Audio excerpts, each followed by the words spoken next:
தமிழ் படங்களில் ஒரு பாட்டு ஒன்று வரும். ஒரு கடிதம் எழுதினேன், அதில் என் உயிரை அனுப்புனேன் அப்படின்னு. ஆனால் உயிரை வாங்கிறதுக்கு தான் இங்கே எழுதப்பட்டிருக்கு லெட்ரு. யார் யாருக்கு எழுதுனா?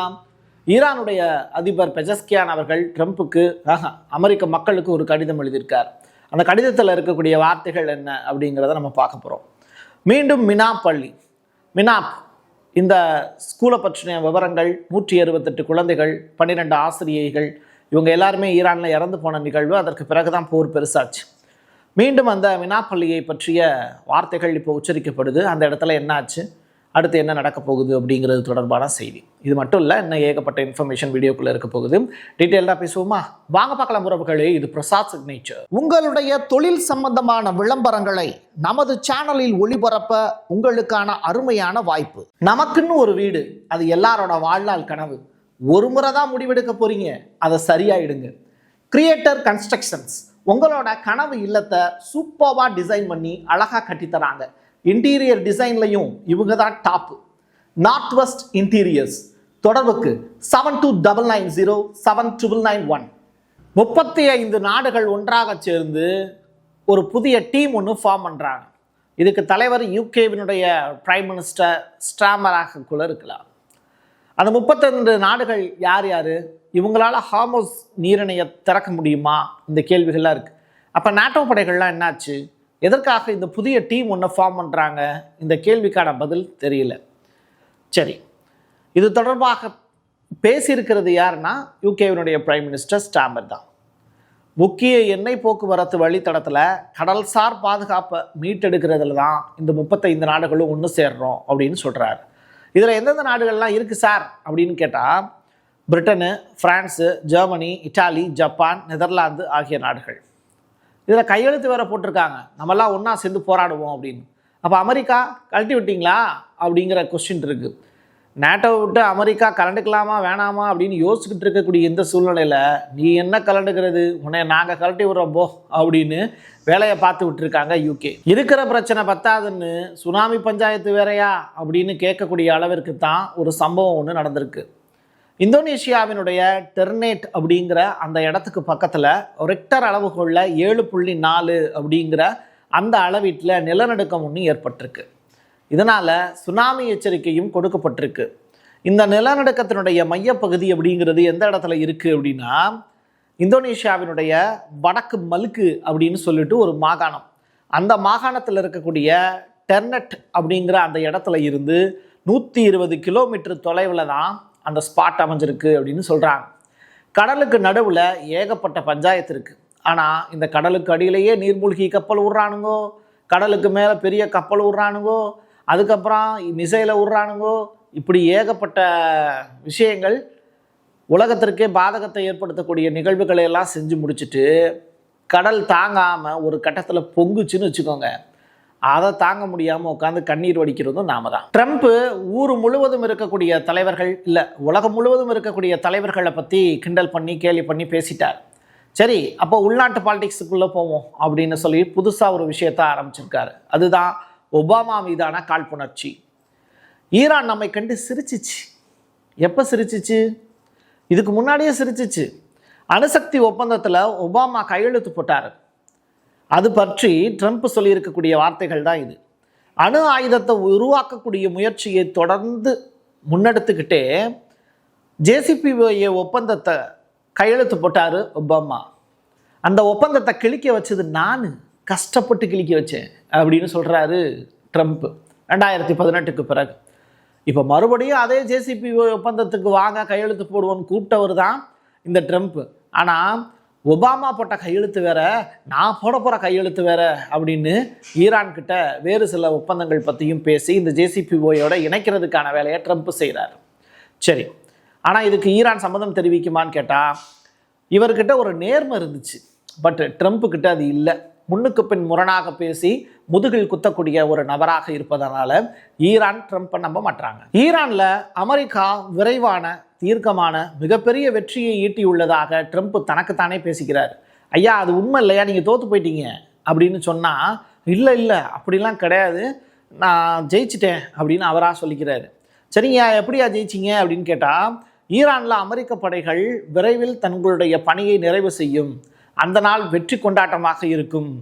முக்கியமான உத்திசார் இலக்குகள் நிறைவடையும் நிலையில இருக்கு அப்படின்னு ஒரு சொல்றாரு. தரைவழி தாக்குதல் மட்டும்தான் இன்னும் நடக்கலை. அதற்கான எல்லா ஒத்திகையுமே செய்தாகப்பட்டது. அதற்குண்டான எல்லா ஏற்பாடுகளையும் ட்ரம்ப் செஞ்சு முடிச்சிட்டார். அடுத்து கிரீன் சிக்னல் தான். அதற்கு பிறகுதான் தெரியும் அமெரிக்க வீரர்கள் வாங்கக்கூடிய அடி ட்ரம்புக்கு விழக்கூடிய பெருத்தடியாக மாறலாம். அதற்குண்டான வாய்ப்புகளை ஈரான் உருவாக்கிப்பாங்களா இல்லையாங்கிறத பொறுத்திருந்து பார்க்கலாம். 21 வயதுக்கு உட்பட்ட அந்த இளைஞர்களுக்கான கால்பந்து விழா தகுதி சுற்று போட்டி. போஸ்னியா அப்படிங்கிற கண்ட்ரியும் இஸ்ரேலுக்கு எதிராக ஒரு கால்பந்து போட்டி தகுதி சுற்று. இதில் போஸ்னியாவை சேர்ந்த வீரர்கள் இஸ்ரேலிய வீரர்களோடு கை குலுக்க மறுத்துட்டாங்க. உங்களை மனுஷனாவே மதிக்கல போங்கடா அப்படின்ட்டு போகிறாங்க.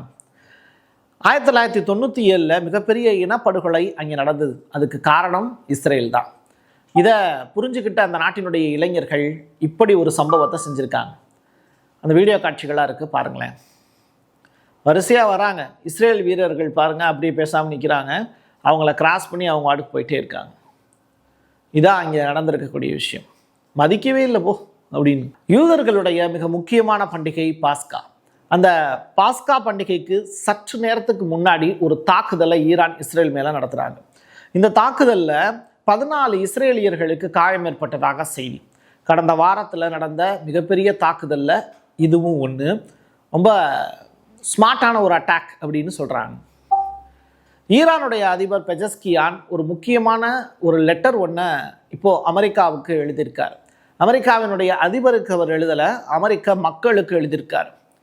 அதிகரித்து வரக்கூடிய பதட்டங்களுக்கு மத்தியில் தன்னுடைய சொந்த நாட்டு மக்களிடம் பேசுவதற்கு பதிலாக அமெரிக்கா உண்மையிலேயே சொந்த நலன்களுக்கு முன்னுரிமை அளிக்குதா இல்லை இஸ்ரேலுக்கு ஆதரவாக செயல்படுதா அப்படிங்கிறத அமெரிக்க மக்களாகிய நீங்களே யோசிச்சு பாருங்க அப்படின்னு மக்கள்கிட்ட பேசுகிறாரு. அரசாங்கங்களுக்கும் சாதாரண குடிமக்களுக்கும் இடையே இருக்கக்கூடிய வேறுபாடு ரொம்ப பெரிய அளவில் இருக்குது அமெரிக்காவில். அதுவும் ரொம்ப டிஸ்டன்ஸ் அதிகமாக இருக்குது அப்படின்னு சொல்கிறாரு. பல 10 ஆண்டுகளாக பல 10 ஆண்டுகளாக அரசியல் மோதல்கள் இருந்த போதிலும் ஈரான் மக்கள் அமெரிக்கர்கள் மீது எந்த விதமான விரோத போக்கையும் நாங்கள் கொண்டிருக்கவில்லை. எங்கள் ஊருக்கு நிறையா பேர் சுற்றுலாவும் வந்திருக்கீங்க, உங்களை நாங்கள் பாதுகாப்பாக தான் வச்சுருந்துருக்கோம். ஆனால் இஸ்ரேலுக்கு ஏதாவது ஒரு கிறிஸ்டின்ஸ் போயிருந்தாங்க அப்படின்னா அங்கே அவங்க அனுபவிக்கக்கூடிய துயரங்கள் அப்படிங்கிறது சொல்லி மாளாது. சமீபத்தில் நடந்த நிகழ்வுகள் ஏகப்பட்டது இருக்குது. அப்போது யூதர்கள் ஒரு தனி இனம், அவர்கள் கிறிஸ்தவர்கள் அல்ல அப்படிங்கிறது இந்த இடத்துல அவர் மையப்படுத்தக்கூடிய கருத்து. ஆனால் உலகம் முழுவதும் இருக்கக்கூடிய கிறிஸ்தவர்கள் ஏன் யூதர்கள் பின்னாடியே போகிறாங்க அப்படிங்கிறதும் எனக்கு தெரியலைங்கிறத மையப்படுத்துகிறார். இது தொடர்பாக அவர் எழுதியிருக்கக்கூடிய கடிதங்களும் இங்கே காட்சிப்படுத்தப்படுது. ஈரான் இப்போது சரியான ஒரு சம்பவம் ஒன்று பண்ணியிருக்காங்க. லெபனான்லையும் பாலஸ்தீனத்திலையும் தொடர்ச்சியாக ஒயிட் பாஸ்பரஸ் அந்த அது ஏற்படுத்தக்கூடிய தாக்குதலை நான் பலமுறை உங்களுக்கு விளக்கியிருக்கேன். இந்த கையெல்லாம் பார்த்திங்கன்னா புண்ணாக ஆகிடும், இரத்த கொப்பளம் மாதிரி ஆகிடும் அந்த வெள்ளை பாஸ்பரஸ் பட்டுச்சு அப்படின்னா. அப்படி ஒரு கொடூரமான ஒரு அட்டாக். அது வானத்தில் இருந்து இந்த மாதிரி ஒயிட் பாஸ்பரஸ் பறக்கும். அதுபடியே சல்லியாக சிதறும், உடைந்த கண்ணாடி துண்டுகள் மாதிரி. சரியா? அது உடம்புல பட்டுச்சு அப்படின்னா தீக்காயங்களாக மாறிடும். அப்படிப்பட்ட ஒரு ஒயிட் பாஸ்பரஸ் தயாரிக்கக்கூடிய தொழிற்சாலையின் மீது தான் ஒரு அட்டாக் நடத்தியிருக்காங்க ஈரான். இது இஸ்ரேலில் இருக்கக்கூடிய அந்த தொழிற்சாலை மீது நடத்தப்பட்ட தாக்குதல். இதில் இஸ்ரேலுக்கு ஏகப்பட்ட நட்டம். அதே நேரத்தில் இந்த ஒயிட் பாஸ்பரஸினுடைய தொழிற்சாலை முழுவதுமாக அழிக்கப்பட்டது ஒட்டுமொத்த உலகத்திற்குமே மகிழ்ச்சியான செய்தியாகவே பார்க்கப்படுது. ஏன்னா இது தடை செய்யப்பட்ட ஒரு மருந்து, அதை பயன்படுத்தக்கூடாதுன்னு சொல்லியிருக்காங்க ஐக்கிய நாடுகள். இருந்தாலும் அத்துமீறி அதை பயன்படுத்தியிருக்காங்க இஸ்ரேல். இப்போது அந்த அத்துமீறலுக்கு முடிவு கட்டியிருக்கு ஈரான். ஹிஸ்புல்லா, லெபனானில் இருக்கக்கூடிய பொதுமக்கள், அது மட்டும் கிடையாது, பாலஸ்தீனத்தில் இருக்கக்கூடிய அப்பாவி இஸ்லாமியர்கள், இவங்க எல்லாத்தையும் கருகின குப்பை மாதிரி ஆக்கிய ஒயிட் பாஸ்பரஸினுடைய தொழிற்சாலை இப்போ எரிஞ்சுக்கிட்டு இருக்கு. இது கிட்டத்தட்ட ஒரு கொடுங்கோளர்களுடைய ஆட்சி முடிவுக்கு வந்ததுக்கு சமமாக பார்க்கப்படுது. இப்படிப்பட்ட தொழிற்சாலையை மறுபடியும் இஸ்ரேல் கட்டமைக்கிறதுக்கு குறைந்தபட்சம் 5 ஆண்டுகள் ஆகும். இனிமேல் நாங்கள்லாம் போய் ஸ்டேட் ஆஃப் ஹாமஸை திறக்க மாட்டோம் ஐயா, உங்களை அவங்க திறக்க விட மாட்டேன்னு சொல்லிட்டாங்க, உங்களால் திறக்க முடியாதுங்கிறத நீங்களும் ஒத்துக்கிட்டீங்க. ஆனால் அதை எப்படி பெருமையாக சொல்கிறீங்க? இனிமேல் அமெரிக்க கடற்படை ஸ்டேட் ஆஃப் ஹாமஸை திறக்காது, சரியா அப்படின்னு சொல்கிறாரு ட்ரம்ப்பு. அதான் எங்களுக்கு தெரியுமே. அடுத்து என்ன சொல்ல வரீங்க? இனிமேல் என்ன வாங்கணும் அப்படின்னா எங்ககிட்டயே வந்து வாங்கிக்கோங்க அப்படின்னு சொல்லுது அமெரிக்கா. இனிமே மத்திய கிழக்கிலிருந்து என்ன இறக்குமதி செய்யக்கூடிய நாடுகளுக்கு ஒரு 3 கட்டளைகளும் பிறப்பிக்கிறாரு, இல்லை விருப்பம் தெரிவிக்கிறாரு அப்படின்னு கூட எடுத்துக்கலாம். அதில் முதல்ல நான் இன்னும் சொல்லிட்டேன், எங்ககிட்ட இருந்து வாங்கிக்கோங்கன்னு.